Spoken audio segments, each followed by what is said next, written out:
So I think that we all want to be recognized, Yeah.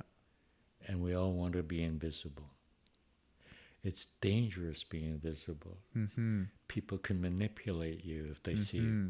your vulnerability. Mm-hmm. Oh, there's Aaron's neurosis. I can manipulate that. Yeah. They don't have those thoughts. Yeah. But that, so we're very, very careful about who we let in, Yeah. because we're afraid we're going to get mangled Yes. if we let them in. But we hate being so lonely. Yes. That doesn't feel right. This doesn't feel natural. So that Yeah. war goes on, that civil war inside of us. Every night the sun sets, and when it dips below the favelas, all the locals on the beach give a standing ovation. And then there's this Are guy. they still in the sun? Are the people on the beach still in the sun? It's just right as it dips underneath the Okay. favela, so it's the sunset. So they all applaud the sun and Okay. give their respect to the sun. Yeah. And then there's this guy who plays the saxophone every night in the same spot. He starts playing the saxophone, and the locals are dancing. It's just this beautiful scene. And so I'm sitting there watching all this and soaking it in. And then all of a sudden I have the thought, I don't have my phone on me, and I want to record this. I want to post it on social media. And so my brain starts to do math and goes, okay, it will take me 10 minutes to get back to the Airbnb, grab my phone, by then it'll be dark out, will the saxophone player still be doing his thing? Yeah. That sort of thing. So I start scrambling off to go to my Airbnb. And then as I'm doing that, I think, what the fuck am I doing? It's like, so that moment it's like, what more can a guy ask for? That moment had as much beauty in it as you can imagine. And my instinct was to not sit there or stand there and soak it all in, but to go get my phone to record it, to post it on social media. And in that moment, like, I look at my phone too much. I know I have an unhealthy relationship with it. I already knew that. But in that moment, it was kind of like an epiphany. And I realized I'm trapped in a way of operating in the world that's limiting my ability to experience it to the fullest.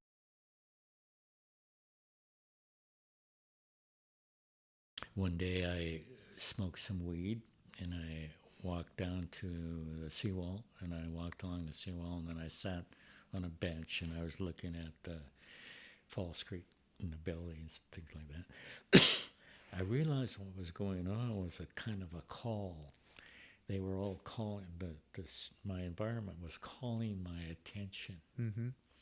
Now, I think that's our natural state, that there's always a call and response going on. Yeah. If we're in our left brain, we ignore that Yeah. call and response. If we move over to our right brain, we can't help but obey it. So I got home from Brazil and I realized, okay, I'm too attached to my phone. I spend too much time on it. I have to get present. I have to try and, actually be in my life. And so on my lunch break one day, it was a couple months ago, it was nice out. I'm having a nice coffee down by the water. I got my feet up. I'm trying to be present. If I'm being honest, though, I don't really think I am. I feel decent. I'm aware it's beautiful out, but I don't really feel the beauty. I don't really feel kind of in the moment.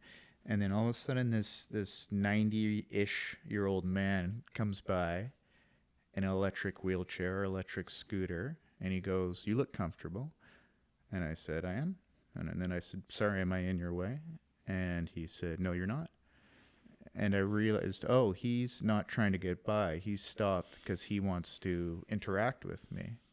And my first impulse or instinct was no. It was kind of, get away, old man. I'm trying to be present here or something like that. Yeah, And don't then, interfere yeah, with don't me being interfere. I already present. got it, old man. I already got Larry. I don't need another one. And then, but I said, and he had a vibe to him where it wasn't like he was pathetic or desperately looking for someone to talk to because he was so lonely. It kind of seemed like an interesting character. So I kind of overrided that instinct and said, okay, I'll talk to this old guy. And he was so genuine. He just kept asking me questions about my life. And I started asking him questions about his life, and he had been in marketing for years. And I said, and telling me how much the world has changed, and I said I did social media marketing. And so he asked, or I showed him one of my videos from Instagram, and he leaned over to look at it, and his hand was shaking. He had some kind of medical condition, I think. And he put his hand on my thigh, but it wasn't weird or creepy or anything like that. And he did it to stabilize himself because he couldn't hold the phone without stabilizing himself. Yeah. And I liked it. It felt good. Mm-hmm. And then I remember thinking, it's weird that this feels good, or it's weird that I like it, right? Mm-hmm. But I liked that touch, or I liked the fact that he did it for some reason. Yeah. And so anyways, we talked for probably close to it. Just a second. I remember you telling me about this one woman you know, and you made a big point of her putting her hand on your thigh. Oh, yeah. Yeah. Yeah. And it seems like I think touch is very important for all of us, because language and sight can deceive us. Both language and sight can, but touch, that's pretty definite. And I remember that moment you're talking about. I remember as a woman I just started seeing, and I felt very strongly for her. And in that moment, we were just drinking a coffee or something. There was nothing sexual about it. It's not like we were going back to rip each other's clothes off or anything like that. We were just enjoying an afternoon. But when she did that, I had a full erection, which might be, I don't know if I'll keep that in or not at the podcast, but, I think I will actually. But it was interesting to just the touch on my thigh in a context that's not sexual at all. It was enough to kind of get my libido going, or my vitality going. But so anyways, I talked just to a second. Yeah, go ahead. I was talking to my partner yesterday, and I think I was expressing an appreciation for her, something, I don't know. I initiated something, and she showed up in a very warm way. Mm-hmm. And as I walked away towards my office, I realized I had an erection. Yeah. And that's happened several times recently, where I say when the connection is strong, there's no sexual idea in my mind at all. Exactly. But my body is responding to it. Yeah. Like, join with this person. Yeah. Yeah. No, on the way over here, I was driving, and there's a woman that I've gone on 2 dates with, and we've hit it off, and who knows where it will go, but it's looking good. It's looking promising. And I'm driving along, and I see that she texted me, and I didn't even read her text. Same thing. I start to get an erection. And same thing. Mm-hmm. I'm not having a sexual fantasy in my mind about what we're going to do later, or this or that, or sort of thing, but just literally the noise of the phone going ping and seeing her name was enough to get me aroused. Can you explore that a little bit? What do you think's going on there? For you and for me, because clearly we had the same experience. So how do you understand that? It's something to do with connection.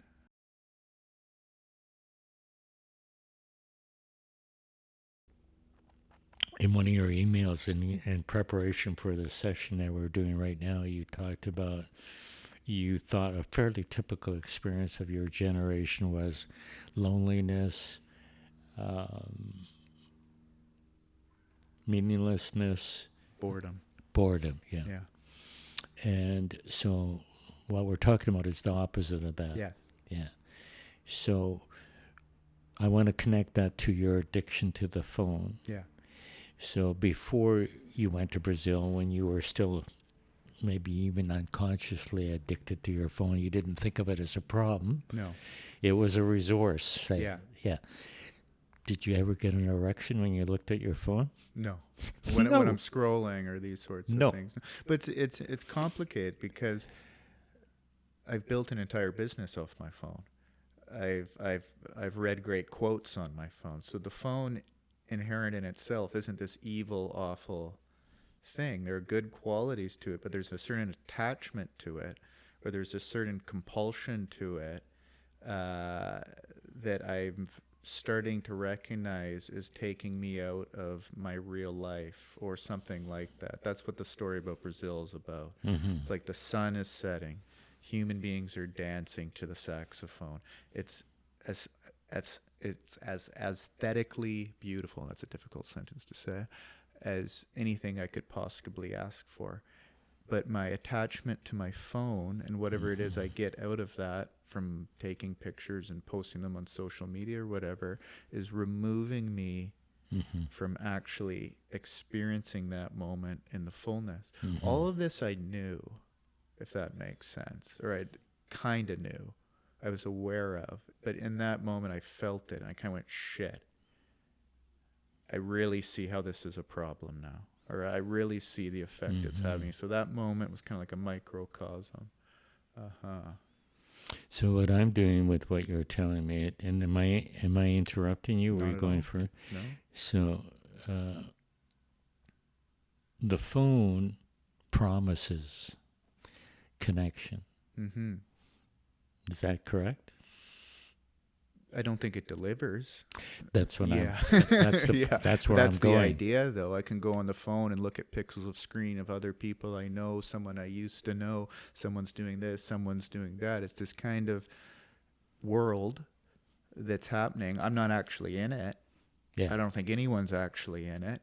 Yeah. You know, but Yeah. it's kind of the illusion of connection, and there's some connection in there. You can message people, and I can post an Instagram reel that resonates with people, and you know, then they become a client, and then it becomes real, and then there's beautiful moments that come from that. But there's I don't know.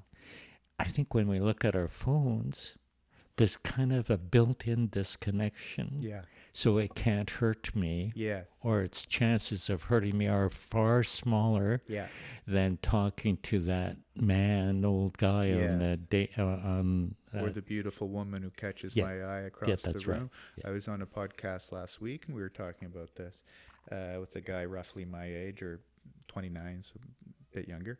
And he's quite interested in women and, you know, who are they? How do they work? How do I get them, kind of thing. And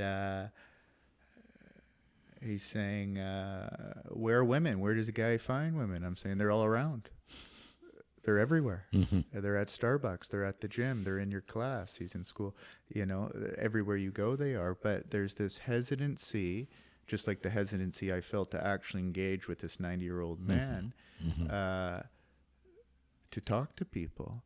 And what I said to him was, for all of human history, people have been falling in love and getting together by an initial act of desire or instinct, an initial, who's that? I have to go say hello. But and I find this too. If I see someone who I might be romantically interested in, I have the simultaneous experience of desire, so a pull to go say hello, and then fear or anxiety.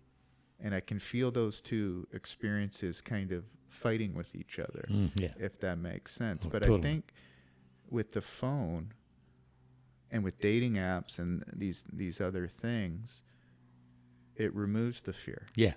You can message someone, you can say hello to a pretty girl, you know, and you don't have to deal with that fear. But there's something in it that's not working.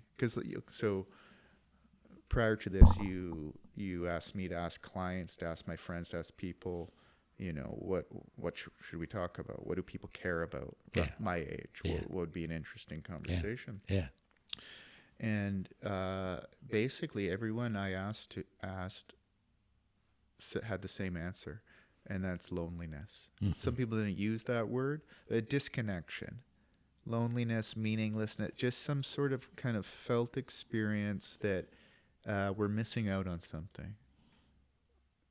Right? So I don't know if loneliness is the perfect word for it, but there's a disconnect that's happening, and I'm sure there's a very nuanced, complicated answer as to why young adults are feeling this way. But I think the simplistic answer is we're addicted to our phones. and there are ripple effects to having that. That's not all there is to it. There's much more to it than that. But you know, like I know my partner's son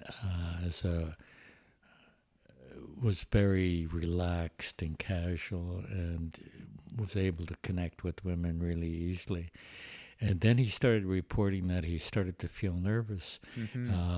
Should I put my arm around her? We're watching a movie. Should I put my arm?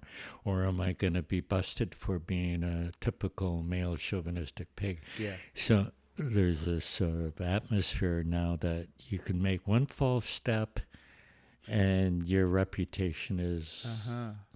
So that amps up the fear that you were talking about. The desire is there, like it's always been, but the fear quotient is going up. I work with a lot of women, and I would say I have two contradictory observations. One is they're fed up with men, a lot of them, and some of them have very valid reasons.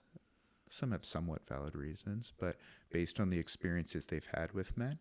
And so this sort of negativity or this cynicism or this kind of expecting the worst kind of attitude. And it puts them in a tough spot because they want love, they want intimacy, they want to connect. And yet they've had these negative experiences. And so they're kind of pushing men away and want them at the same time.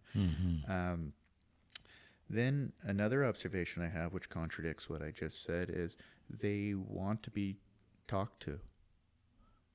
I have this one client in particular. She's gorgeous and she's funny and she's smart and she has a lot going for her. And she says, nobody talks to me. She says, I think men are scared of me. And she goes out, everywhere she wants someone to come introduce, she wants some charming guy to come up to her, not even charming, just to say hello, you know? And so, I don't know, what do you think? Like, well, I think several things. I think that I was telling somebody the other day when I was younger, there was a certain physical type of woman that I was attracted to, very skinny, slim, very slim, And then, I don't know, middle age, around your age. You're not middle age, but around your age. Getting there. Yeah. You've had your quarter life crisis. Oh, yeah, big time. You're looking forward to your midlife crisis. Yeah. It's coming soon. Yeah. In any case, my taste changed. I didn't try to change my taste. It changed. It happened naturally. What was it now that attracted me? It was the energy. If I saw a woman was present and alive, I'd go towards her. So what that made me think of is, I would say, for a very long time I had a story in my head, and the story is I want to be in a long-term committed relationship because that's what people are supposed to do, right? And I was acting from that story, but now when I look back and reflect on it, that wasn't my reality. There's nothing about my behavior that suggested that's what I actually wanted. And so my story and my reality were separated. And then for about a year and a half, I did a bunch of solo traveling, Brazil, different places like that. And I went and I had my adventures and saw my beautiful sights and these sorts of things. And then I went to Brazil again in February, and by the end, I actually came home a week earlier than I planned because I was sitting there and I thought, this is done. I want a girlfriend. I want to connect with. I don't want to be this lone wolf traveling around. I know I can't force these things into my life, but I recognize that had come to an end. So anyways, the reason I thought about that is because you said what you were attracted to just naturally changed. And so the same thing happened to me. Is I actually want a long-term committed relationship now, right? So let me just say something about that. The emphasis we're both putting on natural is a correction to being willful and striving and doing what you should do. What you should do. And you can do that for a long time before you realize I'm starving to death. Yeah. And then you start listening to your impulses or your instincts, and acting Yeah. on the basis of your instincts, and then people are drawn to you who have similar. Yes. Yeah, Well, the story of how you met your partner, I think, is incredible, and I've told that to a lot of clients. tell it to me. Oh, you don't know it? You told me once that you took a sabbatical from dating, Yeah, that you retired with it, yeah, and you dated yourself for a year. And then Yeah. in order to do that, you had to figure out, what the hell do I actually want to do? yeah, If I'm trying to, show myself a good time, if yeah, I'm trying to treat my, what does Larry Yes. want to do? And then you told me, you said, well, I used to do African hand drumming, and so I decided to take African hand drumming course. And what happened when I got there was I met a woman who also enjoyed African hand drumming. And so we started talking about African hand drumming, and then we started talking about more than African hand drumming. And we've been together for 30 years since, kind of thing. yeah, yeah, Right? yeah. And what I took from that is when you started to follow your own desire or be true to yourself or authentic, this is a rather simplistic insight, but good things started to happen. Yeah, I was comfortable with my own company. I learned to be comfortable with my own company. It was a learning curve. Yeah. So there wasn't as many holes in me. So, you can tell when somebody's approaching you that has a lot of holes. They're sending needy signals. Like I was at a gathering, lots of dinner parties last weekend, and this one guy who I love, I like him a lot. Yeah. He had lots of holes in him Oh, yeah. on the weekend. So we'd be sitting at the dinner party, and he would be kind of withdrawn, lonely, meaningless Yeah. zone that he was in, and he would say something provocative. Nobody would listen to him. Yeah. Did I tell you this already? No. Yeah. I'm hearing this for the first He time. made a number of attempts, and in each attempt, what you could see, what you saw is, Joe is stepping up to the plate. What you felt was Joe doesn't want to step up to the plate. He is using his will too much. His heart doesn't want to have this conversation. And so that everybody knows that. They don't know that in their minds. They just know, I don't feel like following up. Yeah. I'm not going to pick up what Joe just said. Yeah. What that made me think of is the woman I was talking about, who I was dating, seeing, whatever you want to call it. Towards the end, she started to emotionally withdraw, and by the end, we discussed it, and she had her valid, mature reasons why she was doing that. But as she started to emotionally withdraw from me, nothing about her behavior changed. We still went for coffee. We still did the dance of two people who are getting to know each other and heading towards a relationship. But I could feel it.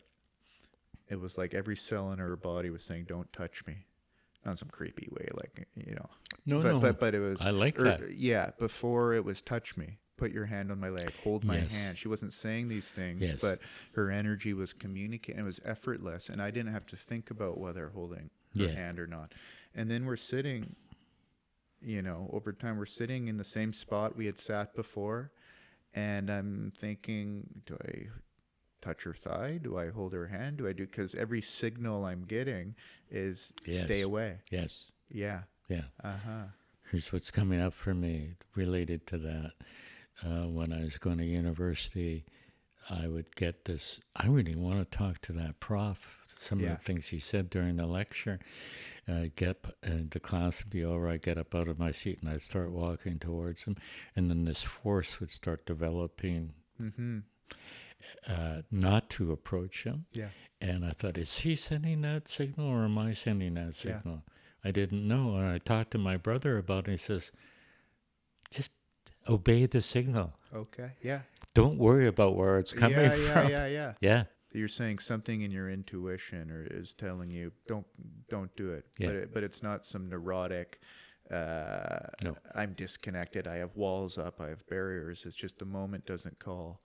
for an interaction here. But Yeah. with my experience with this 9-year-old man, it felt like a conditioned response. It felt like something, I don't want to say pathological, but something in me that had developed in lots of areas of life, that had become my autopilot setting to say, no, I don't want to talk to you. No, I don't want to connect. And I think, I don't know what I think. That relates to the loneliness that you talked about. So loneliness, meaninglessness, and boredom, right? Yeah. So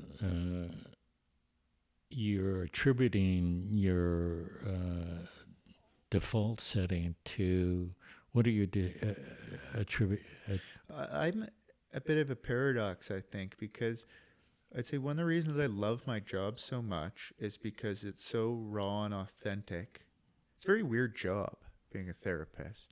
You know, people come in, strangers at first, and then they just start telling you the most vulnerable shit they could possibly tell you. They get emotionally naked, you know, and then time's up and they leave, kind of thing. And you form these very deep connections with people. But it's also kind of weird because it's deep, but it's confined to an environment in which money's being exchanged and these sorts of things.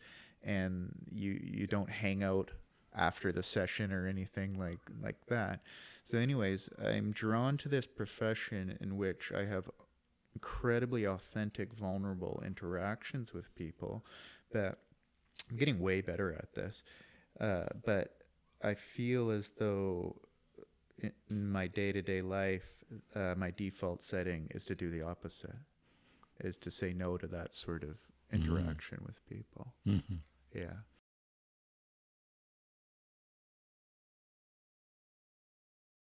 So this weekend that I was telling you about earlier, I sat down next to this analyst. She calls herself an analyst rather than a therapist. Yeah. You and I I call myself a therapist, and yeah. I think that's what you do too.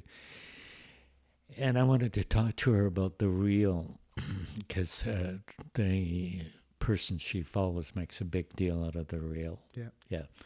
So tell me what's the real? What does that mean to you? She says it's kind of an invasion that can either lead to anxiety or something sublime. It can go either way. And to me, I like the word invasion. It's sort of like, oh, I'm complete, just sitting here by myself. Yeah. I'm in control. Oh, here comes that old man. Here comes an old man. An invasion is about to happen. And my instinct is to say, get away from me. Yeah. Yeah. Well, I think that we're born with that. And then it gets exaggerated as we get hurt, as we go through life. But I think it's a natural first reaction. Yeah. And then you're not satisfied with that. I'm not satisfied. So we cultivate a self that is more open to those connections. Yes, I think that's what I'm trying to do at this particular point in my life. Yeah. But that is the story of the 90-year-old man. It was an invasion. I was sitting there minding my own business, and then he wheeled up and you know, and said, "How you look comfortable," and he wasn't going anywhere. I could tell he was going to have that conversation with me, kind of thing.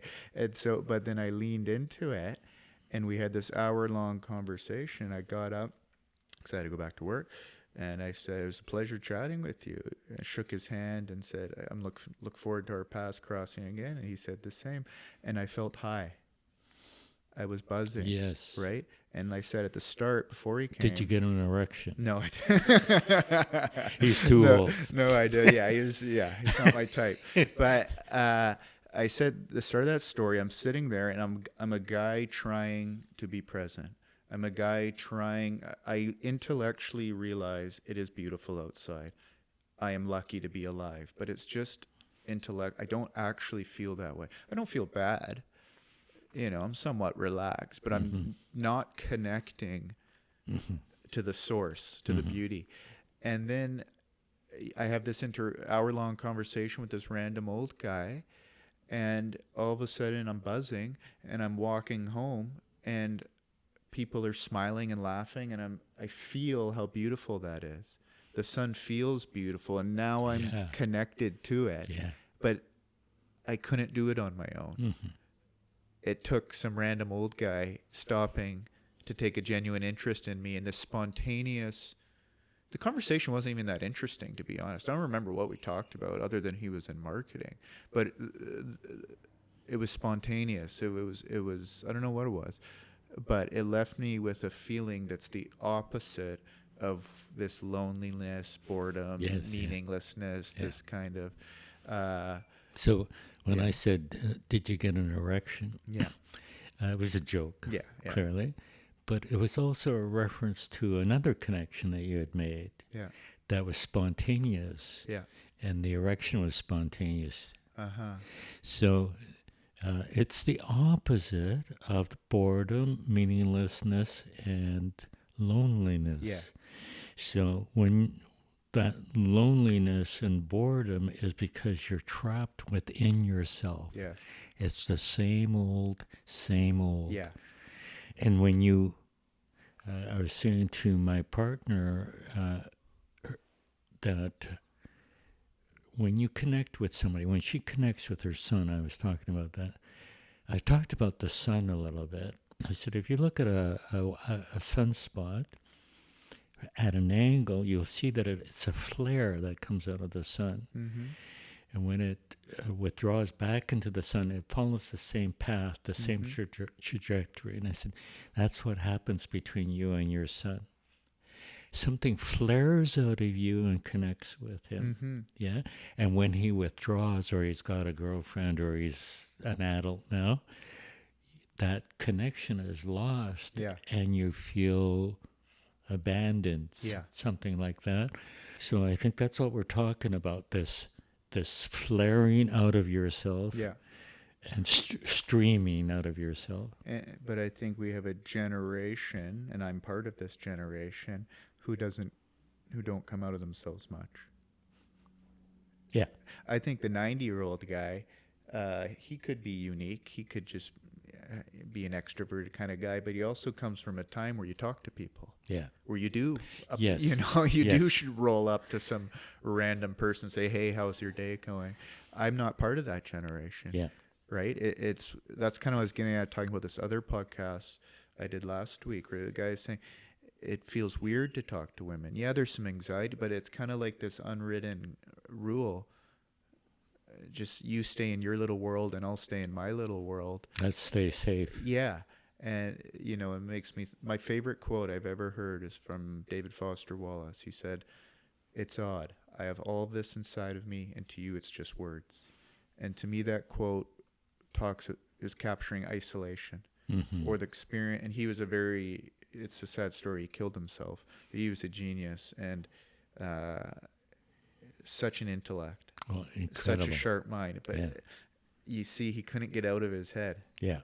right? Yeah. And so that quote, which is brilliant to me, is him saying, it's kind of like this. It's like, you can't be me and I can't be you.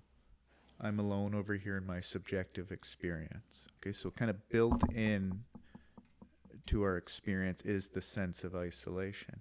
Then we connect, then we talk, then we make friends, or we get a boyfriend or a girlfriend, or we make love, or we hold hands, or we hug. And it's kind of like our subjective experiences merge, and that gets us out of that isolated state, if that makes Yeah. sense. Yeah. But I think, Totally. yeah, but I think kind of inherent in the human experience is this kind of, I'm all alone here in my subjective experience of being Aaron. And if we don't say yes to the 90-year-old man, if we don't go say hi to the cute girl or cute guy at Starbucks that catches our eye, if we constantly say no to these little opportunities, then we get too much, we live too much alone in our head or in Yeah. our subjective experience. Yeah. And then we go, I'm lonely, or I'm bored, or what's the point of life, or I need drugs or pills to make me feel something, Yeah. or I'm going to get so stoned all Yeah. day every day to the point where I don't worry about these feelings, or Yeah. it can go a bunch of different ways.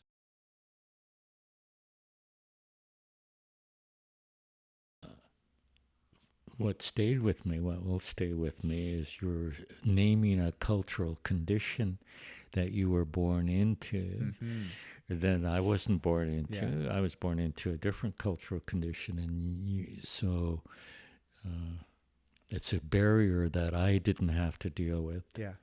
So it's a norm almost. Yeah. The norm is we don't connect. Yeah. Yeah.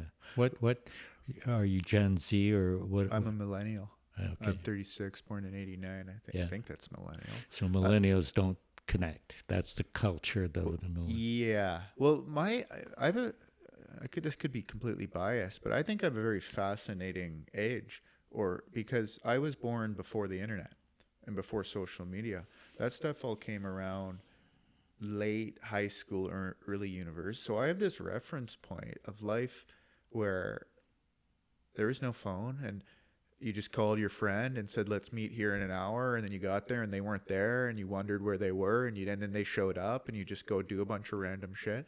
And then I have a life where social media and all this stuff swooped in, and I got all swept up in that. And you're posting pictures of yourself without a shirt on.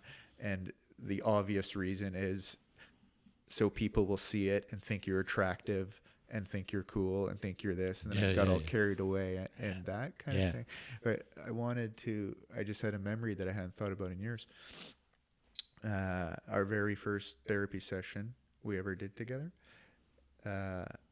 Then we did a second one, and you asked me, what did I take from it, or what stood out the most?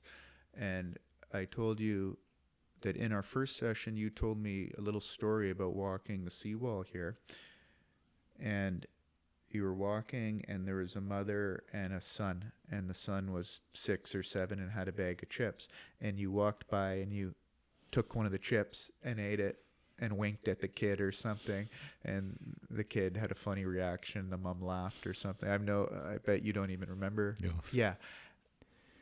And I'll make those kind of gestures. I do those kind of things. I don't remember if you took the chip or not, but it was something like that. Yeah.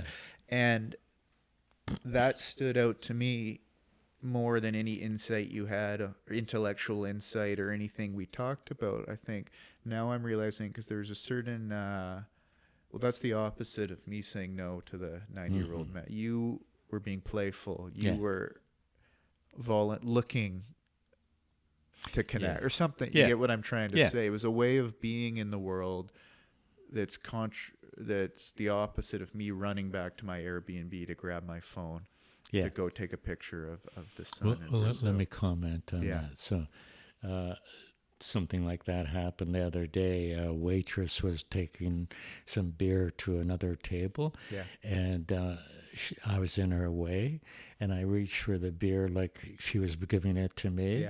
And then we had a laugh around that. So I'm doing something that's unexpected and playful, and the person that invites connection.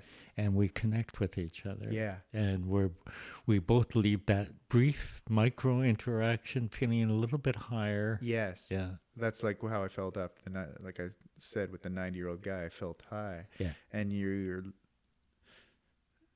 can't quantify that, if that makes sense. Your brain goes, well, what's the point in doing that? You get what I'm saying? Oh, yeah. There is a point. I'm not saying there isn't, but the rational mind goes, well, why bother? I think that's what I do a lot. I'm starting to do less. Why bother? Why bother talking to the old man? Why bother on the... But the reason is we're lonely and disconnected, I guess. That's right. That's right. That's why you bother. That's right. You bother.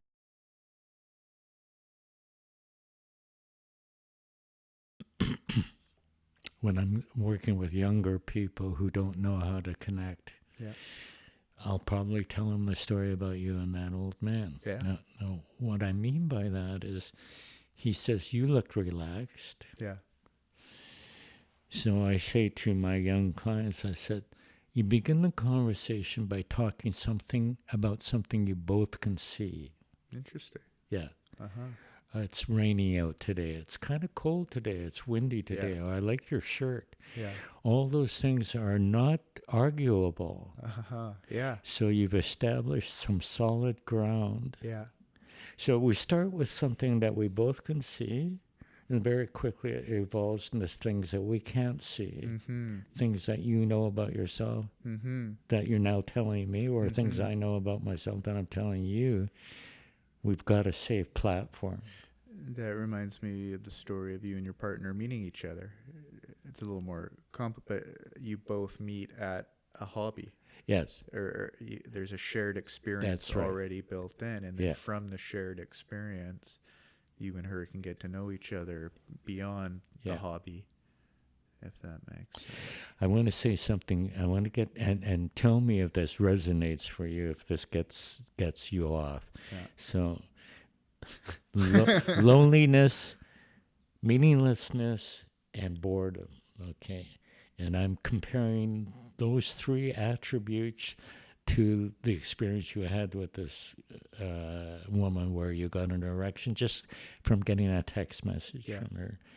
But when you're trapped inside your own mind, or you're trapped by your phone, nothing is streaming out of you. Mm-hmm. And I think people don't actually feel real until they say, here's what's going on for me. Okay. And the person they're talking to says, I think what I'm hearing from you is, and repeats back in a nuanced way. Yeah. That so now the internal reality that your experience is being reflected back as an objective reality. Okay. Yeah. And so there's a streaming that goes on Yeah. between you and me. If Yeah. I accurately reflect your reality, there's a streaming goes on, and we're connected, and Yeah. we're both much more alive. Yeah. Yeah. But what you're saying is, if that doesn't happen and you just have to live with your own internal reality all on your own, then what? That's a great question. Now, say if I'm having trouble in my primary relationship and I make 2 or 3 efforts to connect and she doesn't want to or can't, Yeah. I think more frequently it's a matter of can't rather than not wanting to. But it doesn't matter to me. My little inner child reacts to can't or won't as a rejection. Yeah. Yeah, that primitive response. And then I'm thrown back on myself. Okay, that source of comfort, soothing, I'm all right, is gone. Mm-hmm. So then I'm pulled back into myself. Mm-hmm. And what I do at that point is I adopt a kind of witnessing stance. That is, I start to witness my own experience. Yeah. Instead of manipulating my experience and trying to make it prettier than it is, I just let it be what it is. Okay. You just let yourself feel rejected Sad. or feel that disconnection. Okay. Yeah. No, really what I'm feeling is a connection back to myself. Yeah. See, I think when you really connect when we really connect, it's because you're connecting to yourself. Interesting. Yeah. And I'm connecting to myself, and I'm Uh-huh. saying, here's what's happening for me. Yeah. What's happening for you? Yeah. Yeah. And now you're real. Yes. I'm real. Yeah. And it's taken off. Yeah. Yeah. So if I can't do that, Aaron's not available, he's not present today, Mm-hmm. then I go back into myself, but I connect to myself. Mm-hmm. And it doesn't really matter to me whether the connection is a pleasant experience or an unpleasant experience. The primary thing that happens is I get grounded. Mm-hmm. I stop feeling alienated. I stop feeling disconnected from myself. How have you? But you're saying most people, when they go back in themselves, my hunch is they're not able to do that, or it's too uncomfortable. I think what they do is they start thinking, how is the other person to blame? Oh, okay. Or how am I to blame? Okay. They're back into their own subjectivity, just going or strobing, going around in circles. Yeah. They're not connecting with themselves. Yeah. It's like they're trying to solve a puzzle. Yes. Kind of thing. Yes. Yeah. They're using their will. Yeah. And they're miserable. Yeah. Yeah, because they're using their will rather than accepting their experience. Give me the quote, David Foster Wallace, quote about fatigue. Oh, yeah. He said, acceptance is usually a matter of fatigue more than anything else. Yeah. So fatigue means that I've used all my will that I can, Yeah. all the strategies, all the manipulations I can. None of it's working. Yeah. What is here? What is here? Uh-huh. I'm fatigued. Yeah. In my fatigue, I allow reality to appear. Okay. Yeah. You I become allow- more accepting. Yeah. Yeah. And reality is going to guide me.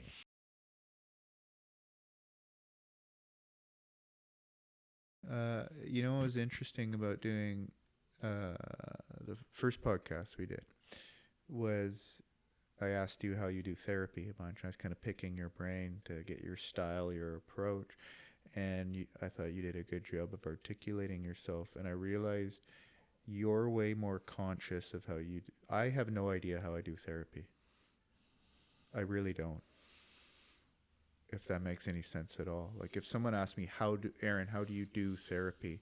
I wouldn't even know where to begin in explaining that. Mm-hmm. And what do you think that's about? I think you know it implicitly. Yeah. It's not a self-deprecating thing. I think you know it implicitly, but you Yeah. haven't made it explicit. That Yeah. means you can't articulate it yet. But the reason I thought this is what you were saying about attention, something I really do believe. Like, I think my job as a therapist is to give the client my full attention. You're really good at this. And I think, and I've referred lots of people to you. And I think you're a master at giving people attention. That's what they want. And then I trust that out of that attention, I can do therapy. I can be a therapist, if that makes sense. I think the first step is engagement. Yeah. You're engaging the client. Yeah. Just like that 90-year-old man engaged you. Yeah. And your most recent romantic encounter engaged you. Yeah. So when you pay attention to somebody, that's an invitation to engagement. Yes. They can feel your attention. Yes. And they respond. Yeah, that reminds me of something I said the first podcast we did. I said I've never had someone look at me the way you do, if that makes sense. So that's what I feel from you. I would say is you look in a certain way that evokes a response. Can you say it in a minute? Can you describe it any more than that? The attention you give in response, there's a level of engagement that I give back. Yeah.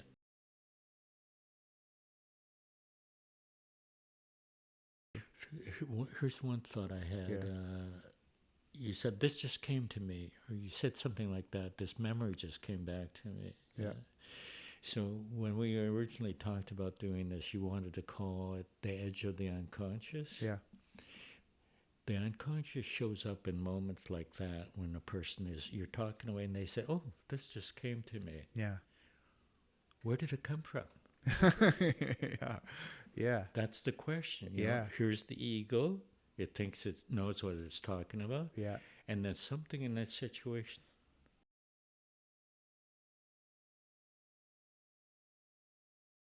I took acid and I was sitting in front of a fire and the flames were coming out towards me. And as the flames came out, they looked like snakes. Now, I wasn't high enough to think that they were actually snakes. I knew I was just hallucinating, but the snakes were coming at me. But they weren't aggressive or violent or anything like that. They were kind of friendly. And so in this state, I asked the snakes, teach me something. And they immediately said, you will meet the mother of your children in the real world. And intuitively, I knew exactly what that meant.